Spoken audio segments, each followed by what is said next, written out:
A semana que passou, eu perdi o emprego e quase fui morar na rua, mas isso foi a melhor coisa que aconteceu. A primeiro momento eu me senti mal, não sabia o que fazer. Eu tinha pouco tempo para saber, para procurar para onde eu vou. Mas depois desse primeiro momento de incerteza, eu fui esfriar a cabeça e procurar solucionar problema por problema. Eu resolvi onde eu vou ficar, pois eu ainda consegui passar o final de semana numa praia. Ou seja, sempre confie que os problemas vão se resolver. Não se desespere. Pode ter se desesperar no primeiro momento, mas não se precipite, não fique muito estressado.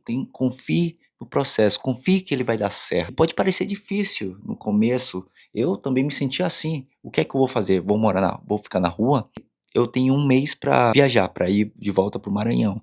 Eu estou em São Paulo, imagine ficar um mês na rua. Mas tudo se resolveu, porque eu confiei que ia dar certo. E fui atrás, é claro, para resolver o problema.